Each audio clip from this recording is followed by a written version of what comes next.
عزيزي المشاهد، مرحبا بكم. هذا دكتور داود عبد الرحمن إمام ماس كوميونيتي سنتر للحديث عن الاستطلاع المقبل، استطلاع كسوة. عندي رغبة شديدة لأخبركم عن استطلاع كسوة لمعرفة ماذا يعني أن تكون من كبار السن في منطقة فيرفاكس. استطلاع التقييم المجتمعي لكبار السن سوف يرسل إلى كبار السن والذين أعمارهم من 50 سنة فأكثر في منطقة فيرفاكس ومدينة فيرفاكس ومدينة فولز شيرش في شهر فبراير.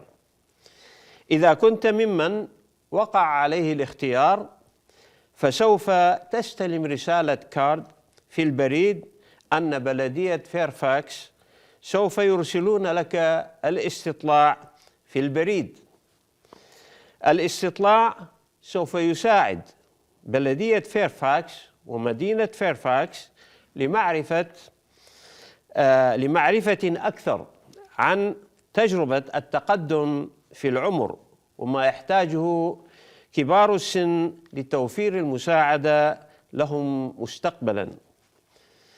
تجاوبك عزيزي المشاهد المقيم في محافظة فيرفاكس في ملء الاستطلاع سوف يساعدنا كثيراً لصياغة خطة الدائرة الاجتماعية المستقبلية لمساعدة كبار السن في المستقبل لوضع برامج خدمية تحقق مستوى أفضل لخدمات كبار السن.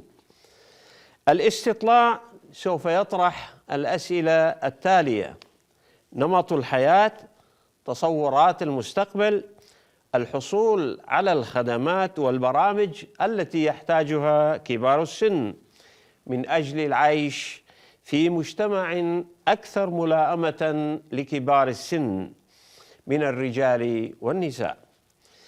إذا استلمت الاستطلاع لطفاً شارك في ملئه، وإذا كنت بحاجة إلى مساعدة في ملء الاستطلاع يرجى الاتصال على الهاتف 703-247-948. لأي واحد لم يستلم الاستطلاع هناك فرصة لتقديم مداخلاتكم خلال مجموعات التركيز المجتمعية المقرر إجراؤها في وقت لاحق من هذا العام. تأكد عزيزي المسن أن مشاركتك وأفكارك ستوضع في عين الاعتبار عند وضع خطط المستقبل لكبار السن في منطقة فيرفاكس.